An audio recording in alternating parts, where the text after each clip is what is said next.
Hello from the team behind the Hypnosis Bootcamp. My name is Julianne, and you're here because you're interested in learning more about using the law of attraction in your life. The Law of Attraction Bootcamp is an intensive hypnosis experience where you get to experience profound inner change, all within just 7 days. Each day, you listen to a new hypnosis audio of around 30 to 40 minutes. These audio sessions use powerful NLP or neuro-linguistic programming techniques, and every one will build progressively upon the others, creating a compelling force for change unlike anything you've experienced before. On completion, you can return to any of the sessions or the complete course, as and when you feel the need. The Law of Attraction Bootcamp starts with awakening your power to manifest with visualization. We'll make sure you're open to abundance and can attract what you really want into your life. We'll even add in ways to eliminate doubt, disbelief and disappointment. And finally, we will make sure you maintain powerful intentions at all times to make sure you manifest your desires into your life. Sounds like a recipe for success, doesn't it? It all feels absolutely effortless too, as you will be using the power of your subconscious mind to help do the work for you.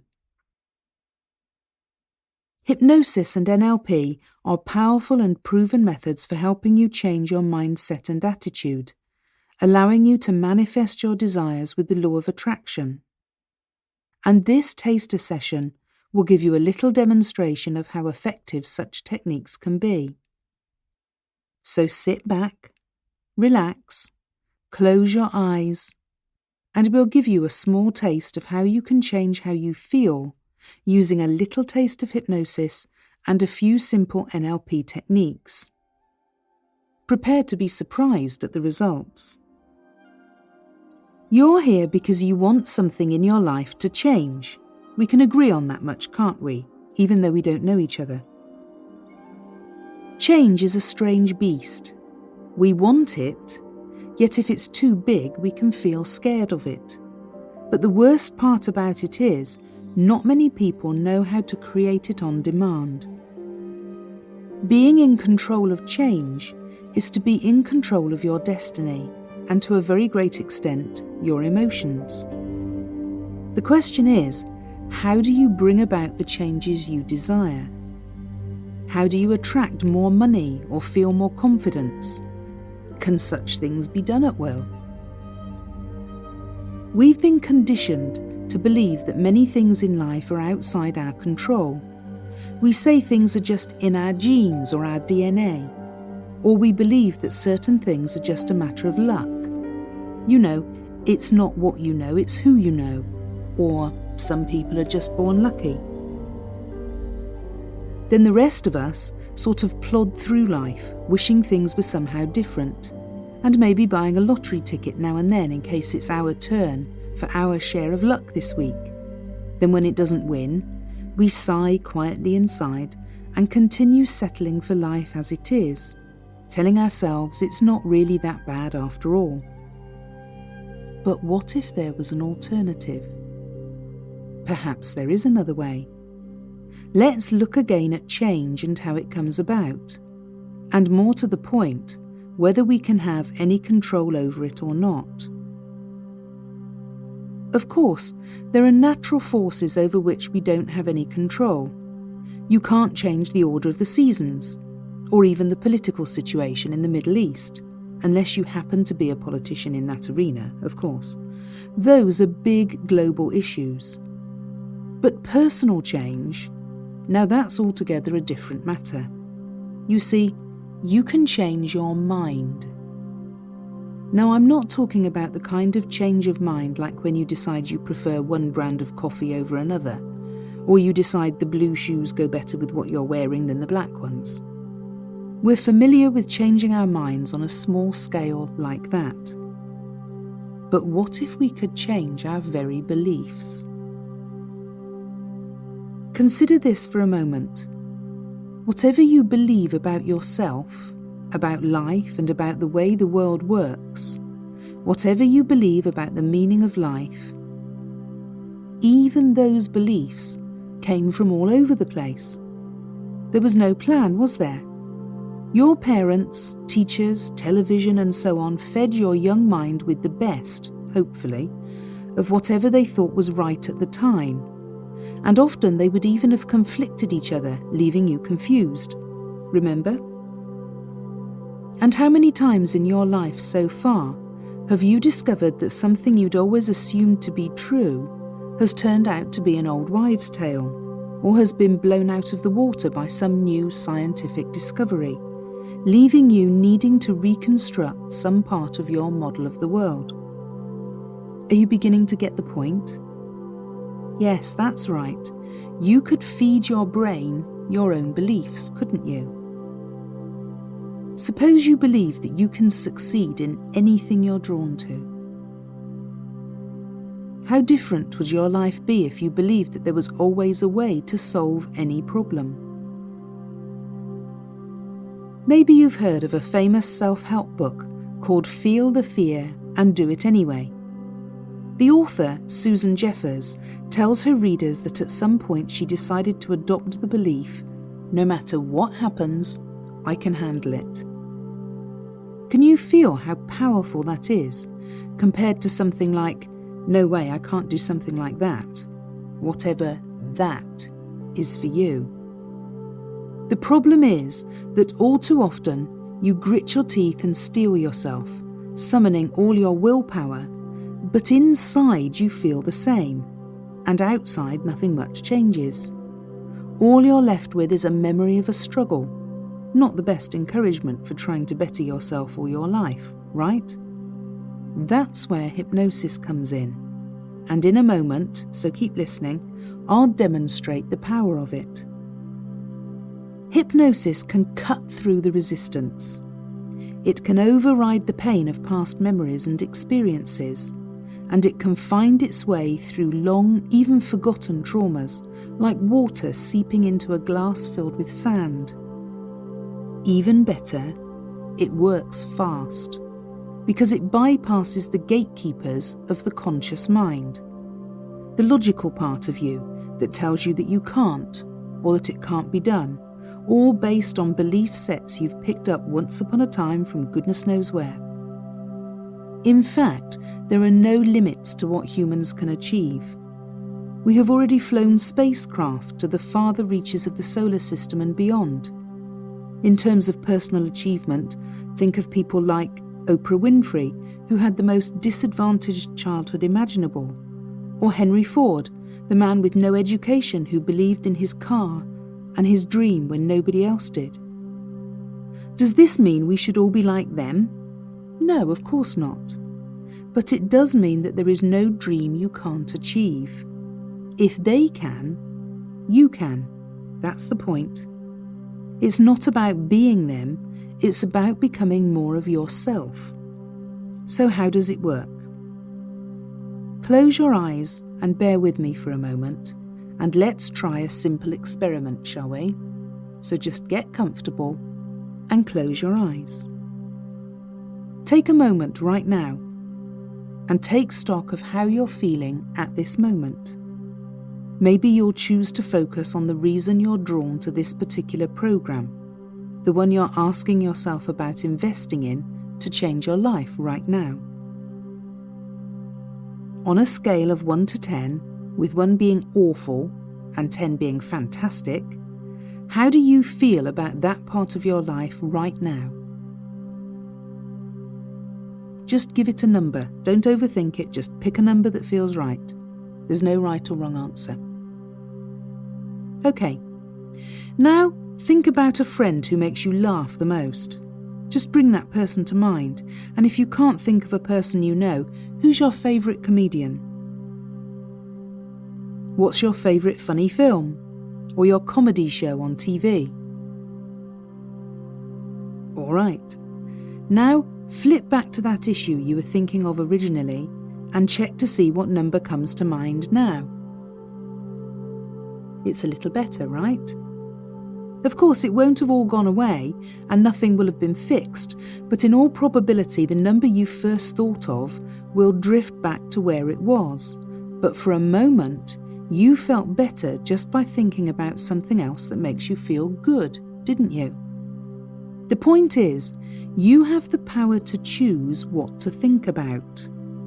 When you think about something that makes you feel good, like the friend who makes you laugh the most or your favourite comedy film, you feel better. When you feel better, you make clearer, better decisions. Let's take another example. Suppose you're going on a date or to an important business meeting with someone new. You get to the rendezvous, but your appointment isn't there. As it gets later and later and this man or woman doesn't show up, what goes through your mind? If you believe they've stood you up, you're likely to feel pretty angry, or maybe dejected. So you might send a rude message and storm out of the venue with steam coming from your ears. If, on the other hand, you're worried they might have been in an accident, you might feel worried about them, so you might think of contacting them to see if they're all right. And what if you got home and discovered that you'd made a mistake, and there on your calendar it was clearly marked that the meeting is actually next week? Can you see that your behaviour will be dictated by your thoughts and beliefs about that situation? And the consequences and outcomes could be very different in each case. The consequences and outcomes will be driven by what you believe to be the case. Now, here's the brilliant part. What you've just discovered is that you can change your thoughts. In other words, you've changed your mind, and your feelings and behaviours change accordingly and automatically. And they change your outcomes. But first, you had to remember to change your thoughts. The first ones that came to mind were the ones that your early programming brought up automatically, like a habit, just like the way you brush your teeth or you tie your shoelaces are habits. Hypnosis has the magnificent advantage of being able to reprogram your subconscious itself.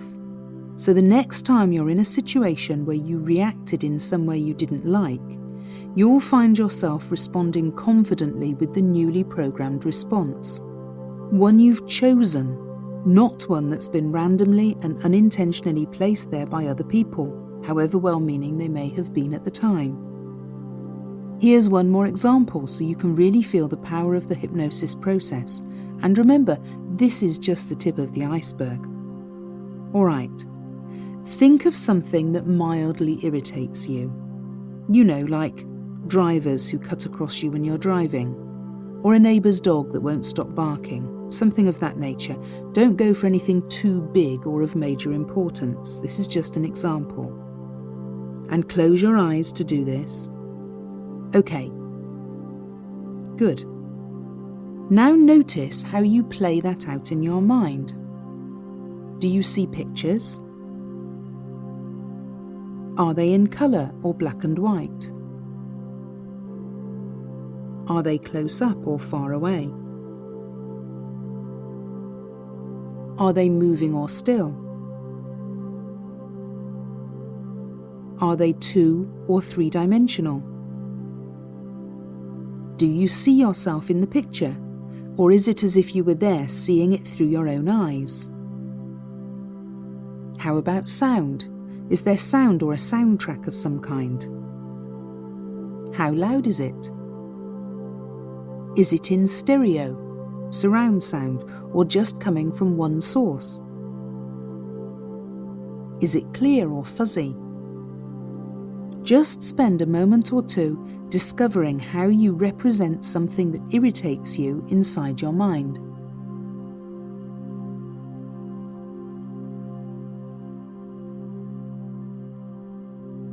Okay, now open your eyes. That was your automatic, pre-programmed way of calling something irritating to mind. So, close your eyes again, and this time think of something you enjoy, like maybe ice cream, or some comedy on TV, or dancing, something you do fairly regularly, perhaps a hobby you find really fun and enjoyable. Got something? Great. Now do the same process of discovery. Are there pictures in your mind? Are they in colour? How bright or vivid are the colours? Is it 2 or 3 dimensional? Close up, far away or middle distance? Are you in the picture, or are you seeing it through your own eyes as if you were back there? Check the soundtrack just like before. Loud or soft? Non-existent? Stereo or mono? Just spend a few moments discovering how you represent something fun to yourself. Don't worry, there are no right or wrong answers. This can be as individual as your fingerprint. When you know a lot about your way of recalling fun and enjoyable things, open your eyes once more.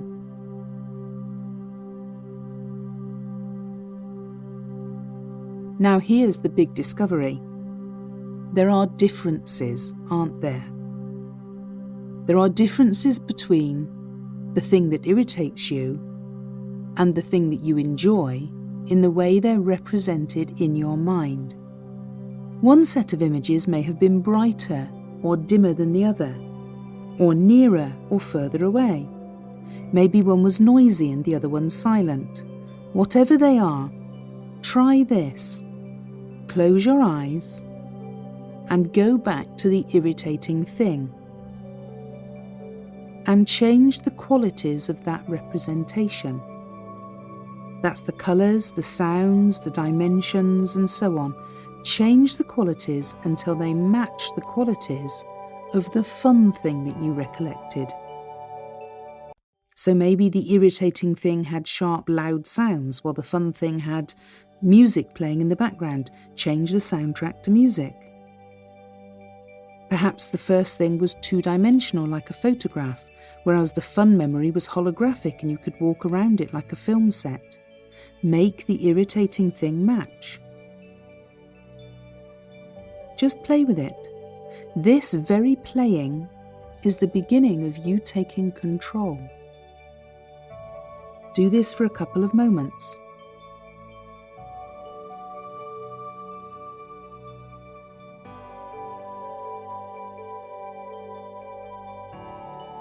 Now get ready for a big surprise. Go back to the irritating thing. Bring it to mind. What happens?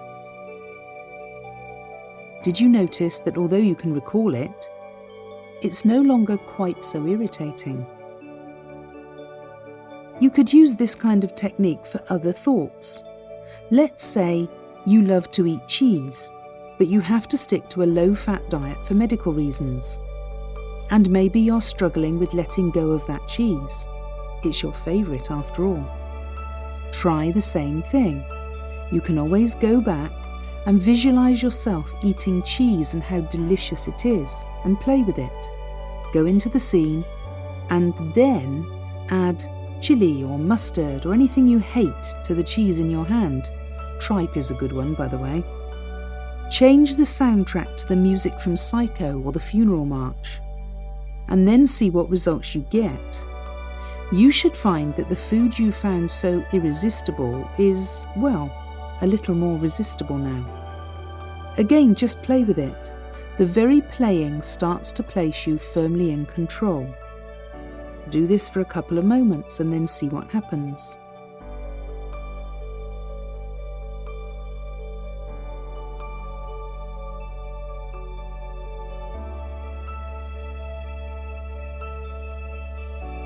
And remember, this is just the beginning. Never again will that thing, whether it was something irritating you or whether it was your favourite food that you need to eat less of, whatever it was, never again will that thing hold so much power over you. You are starting to take control of your life because you're discovering that you can control what's inside your mind.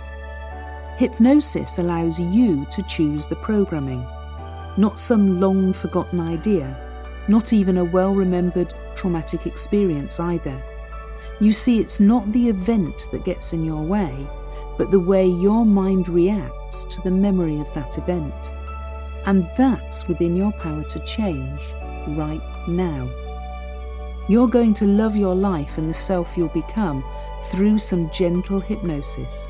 It's gentle yet powerful, and it's perhaps the fastest way known to take control of your destiny. So now you have an idea of what hypnosis and NLP can do for you, and how you can use it to change your thoughts, and therefore change your confidence and your life.